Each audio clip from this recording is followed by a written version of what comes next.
Assalamualaikum warahmatullahi wabarakatuh. Alhamdulillah. Asyhadu an la ilaha illallah wa asyhadu anna Muhammadar Rasulullah. Allahumma sholli ala Sayyidina Muhammad wa ala ali Sayyidina Muhammad. Alhamdulillah, kita masih tetap bisa belajar di Komputasi Indonesia yang terus akan komit untuk memberikan referensi pembelajaran tentang komputasi di Indonesia. Pada sesi ini kita akan melanjutkan sesi yang sebelumnya, yaitu interpolasi. Yang sebelumnya kita sudah membahas interpolasi polinomial Newton. Sekarang kita akan membahas interpolasi Lagrange, polinomial Lagrange. Oke, kita masuk ke slide berikutnya.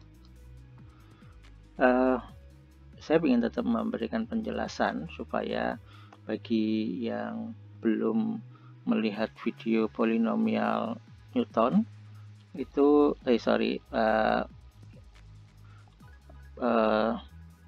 interpolasi polinomial Newton tetap bisa mengikuti dari awal.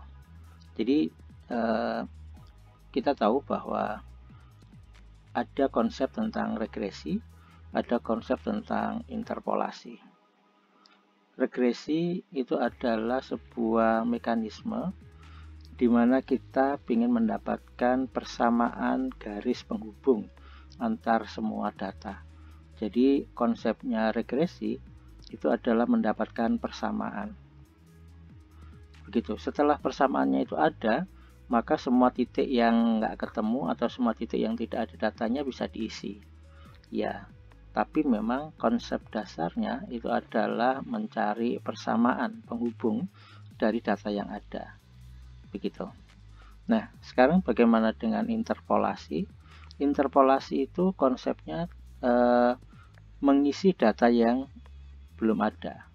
Jadi apabila ini kan ada data di sini, ada data di sini, ada data di sini, dan ada data di sini. Nah, kemudian kalau misalkan ada data di sini, kita ingin memasukkan di X sama dengan ini, maka berapa Y-nya? Nah, karena kita tidak tahu persamaan semuanya, maka di interpolasi kita hanya membutuhkan titik-titik terdekat atau data-data terdekat dari data yang akan kita masukkan. Dan kita harus tetap paham bahwa Y ini adalah, atau yang bagian sumbu vertikal ini adalah variabel terikat. Variabel bebasnya adalah di X. Jadi ini adalah variabel terikatnya. Variabel bebasnya ini adalah variabel terikatnya. Jadi X-nya bisa kita isi berapa saja, kemudian kita ingin mendapatkan nilai Y. Nah, jadi dari sini ketika saya ingin X-nya misalkan 2,5, maka berapa Y-nya? Nah, kalau misalkan di konsep interpolasi, maka kita membutuhkan titik terdekatnya. Kalau misalkan di konsep regresi, maka kita harus mendapatkan persamaan penghubung semua data dulu. Gitu ya. Jadi perlu kita pahami bahwa regresi juga bisa mengisi data yang belum ada, tapi konsep dasarnya adalah mendapatkan persamaan dari semua data yang ada. Sementara interpolasi tidak membutuhkan persamaan untuk semua data. Interpolasi hanya membutuhkan data dari titik terdekat untuk dipakai memprediksi data yang sedang kita cari. Oke, kita lanjutkan. Nah, seperti ini mungkin lebih jelas. Jadi kita nggak perlu tahu persamaannya apa, tapi yang penting ketika kita ingin mendapatkan seberapa tingginya ini, maka kita butuh berapa tingginya titik yang sudah ada datanya. Yang merah ini adalah sudah ada datanya, berapa tingginya ini dan berapa tingginya ini. Maka dua data ini kita pakai untuk memprediksi data yang ada di sini. Biasanya kalau misalkan hanya dua data atau tetangga terdekatnya, maka kita bisa mencari rata-rata gitu. Jadi ini tambah ini bagi 2, jadi secara gampangnya begitu. Tapi bagaimana jika kita ingin untuk titik ini juga dipengaruhi oleh data yang ada di sini, dan titik ini dipengaruhi oleh data yang di sini, dan selanjutnya. Maka kita harus menggunakan konsep interpolasi, baik Newton maupun yang akan sekarang kita bahas adalah interpolasi Lagrange. Oke, kita lanjutkan. Nah, sebagai pijakan juga kita mengenal adanya Dirac-Taylor. Kita kemarin sudah membahas tentang polinomial Newton, kita sekarang membahas polinomial Lagrange. Nah, kalau misalkan di Dirac-Taylor yang sudah sangat kita kenal, ini sebenarnya adalah Dirac yang merupakan keadaan khusus dari polinomial Newton. Jadi polinomial Newton ini adalah keadaan umum apabila dibandingkan dengan Dirac-Taylor. Dirac-Taylor itu apabila deltanya ini tertentu, jadi jarak antara 1 dengan 2 tertentu, 2 dengan 3 tertentu, 3 dengan titik yang akan dicari tertentu, yang dicari dengan 4 itu tertentu. Kalau semuanya serba tertentu dan sangat dekat, jaraknya kecil, dianggap kecil, maka kita bisa menggunakan Dirac-Taylor. Tapi ketika jaraknya menjadi tidak sama, deltanya menjadi tidak sama, dan kemudian jaraknya cukup besar, maka yang kita gunakan adalah teori yang lebih general dari Dirac-Taylor, yaitu polinomial Newton. Polinomial Newton itu rumusnya seperti ini. Jadi f ini adalah ini ya. Jadi misalkan fx1, maka ini misalkan fx1, maka ini adalah x1 min x0.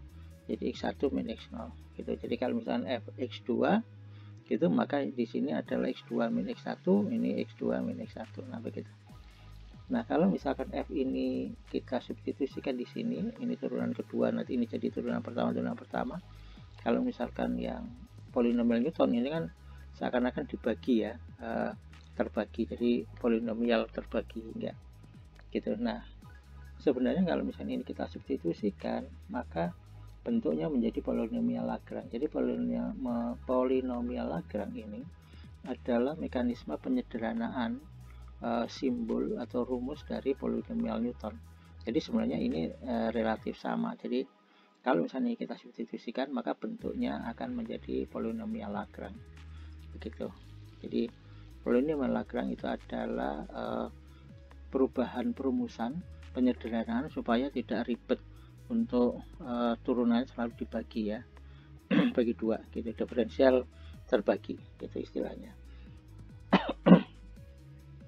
Oke, kita sekarang masuk ke polinomial Lagrange. Setelah kita membahas polinomial Lagrange ini, maka kita sekarang pijakannya adalah di polinomial Lagrange ini, perumusan polinomial Lagrange ini gitu. Jadi kalau misalkan sebelumnya kita membahas polinomial Newton, maka sekarang rumus pijakan kita adalah polinomial Lagrange. Jadi polinomial Lagrange ini n itu adalah ordenya. Jadi kalau misalkan ordenya 3, maka yang dibutuhkan 4 titik. Kalau ordenya 1 dibutuhkan 2 titik, ordenya 5 dibutuhkan 6 titik, dan seterusnya. Jadi kita sekarang sedang mencari titik di mana titik ini dipengaruhi oleh berapa titik terdekatnya. Lah, berapa titik terdekatnya itu kita istilahkan dengan order. Jadi kalau kita ingin dia dipengaruhi oleh 2 titik terdekat, maka itu adalah polinomial order 1. Begitu seterusnya. Oke, kita langsung ke coding karena memang cukup sederhana ya. Jadi codingnya sudah cukup sederhana, jadi bagaimana tinggal ini di coding saja gitu. Jadi sekarang kita masuk ke coding begitu. Nah, seperti biasa ini membersihkan layar, kemudian kita memasukkan nilai awal. Nah, nilai awal ini sejak awal kita buat supaya kekuatan dari polinomial Lagrange maupun polinomial Newton bahwa jarak x-nya itu berbeda-beda gitu ya. Jadi ini jaraknya kan dibuat berbeda karena dia di random integer dari 10. Jadi ini deltanya berbeda-beda, tapi maksimal adalah 10. Jadi kita membuat nilai x tidak sama. Kalau sama nanti kita menggunakan Dirac-Taylor gitu ya. Sekarang kita menggunakan penyederhanaan dari polinomial Newton, yaitu Lagrange begitu. Oke, terus setelah X-nya kita dapat, maka Y-nya kita kondisikan. Nah, Y-nya ini kita kondisikan. Jadi kalau misalkan sahabat-sahabat melihat video polinomial Newton, maka kita menggunakan konsep persamaan Y yang sama. Tujuannya adalah supaya bisa membandingkan dengan polinomial Newton sebelumnya. Jadi Y-nya ini kita kondisikan.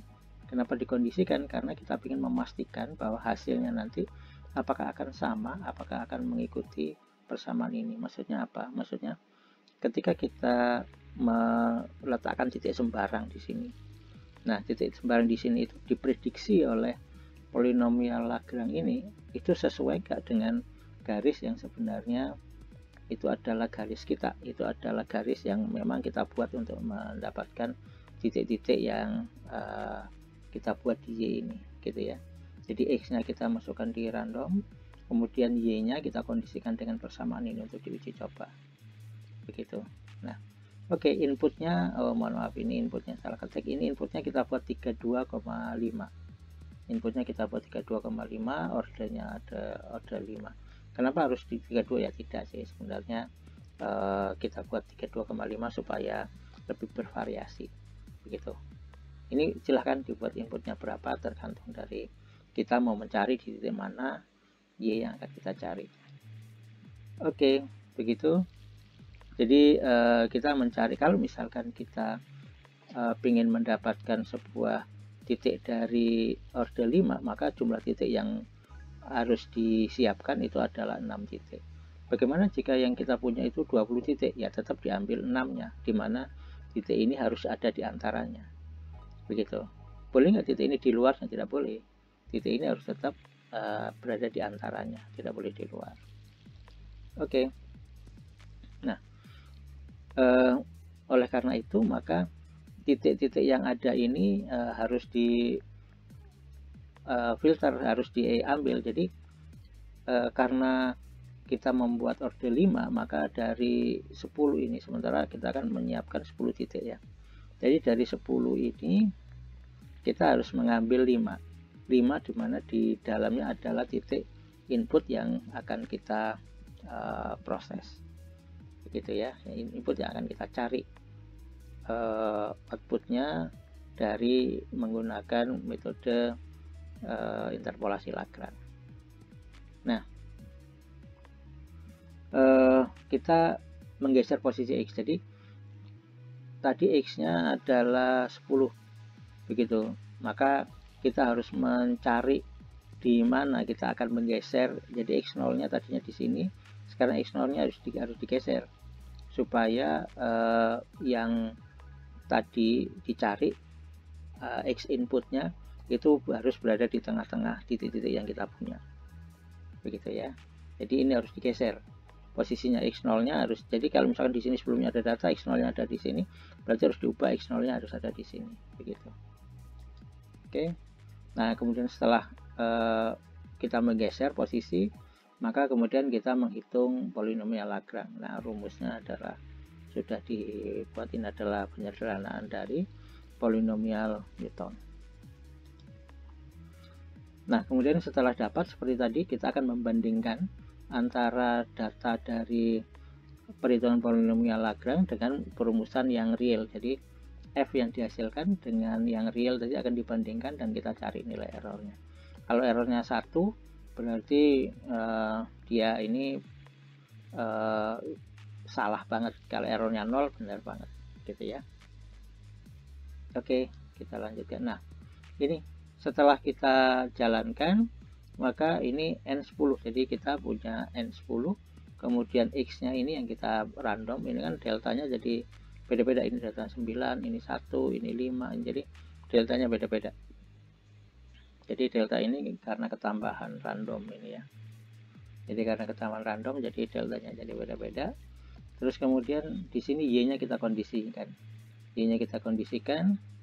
Jadi ketika X-nya 1, Y-nya ini, ketika X-nya 10, Y-nya ini, begitu ya. Jadi masing-masing X ini punya Y. Nah ini, jadi inputnya kita buat 32,5.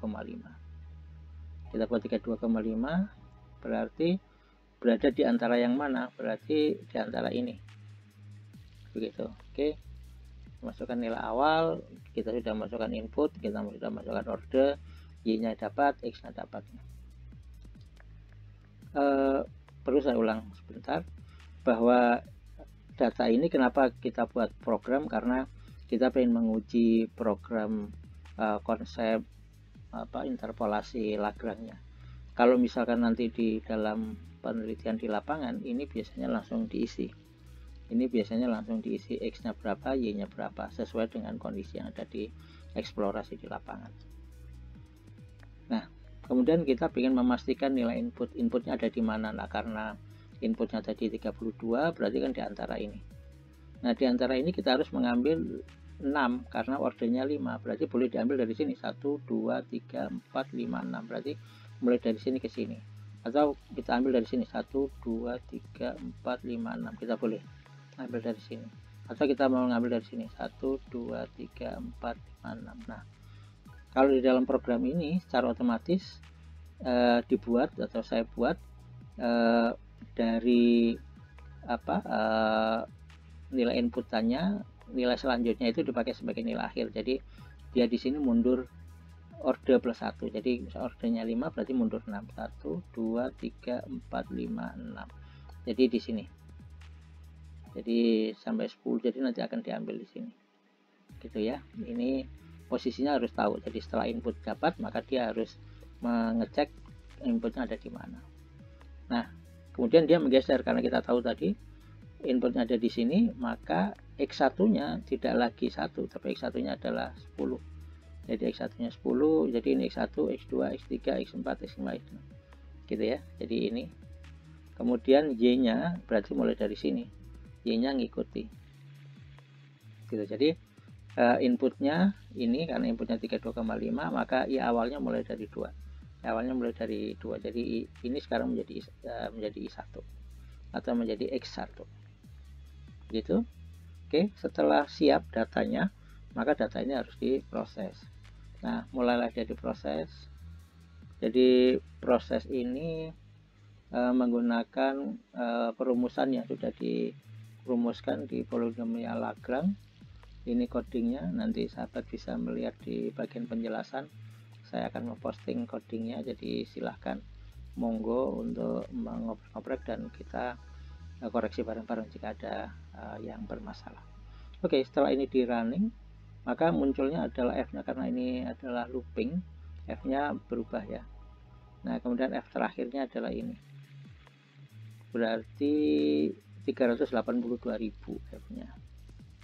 Sekian-sekian, 625. Oke, sekarang kita akan uji dengan hasil persamaan yang sesungguhnya. Wow, ternyata hasilnya clear, benar. Jadi errornya adalah 0. Jadi setelah kita cek, ternyata polinomial Lagrange ini yang merupakan penyederhanaan dari polinomial Newton itu memang hasilnya sama dengan polinomial Newton, padahal ini ordernya order tinggi. Begitu ya. Perlu kita cek sampai ke order kedua apakah memang hasilnya juga errornya 0 gitu. Tapi memang perumusan ini menjadi cukup lumayan valid. Jadi kalau misalkan memang kita mengisi di tengahnya berdasarkan sekian titik sebelumnya, maka kita akan mendapatkan data yang dekat dengan yang sesungguhnya. Begitu hari ini polinomial Lagrange telah kita selesaikan. Silahkan kalau misalkan ada kritikan, silahkan dicoba dari coding yang ada di bagian penjelasan.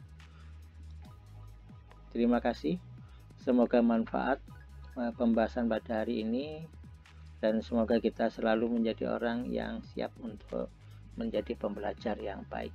Terima kasih. Assalamualaikum warahmatullahi wabarakatuh.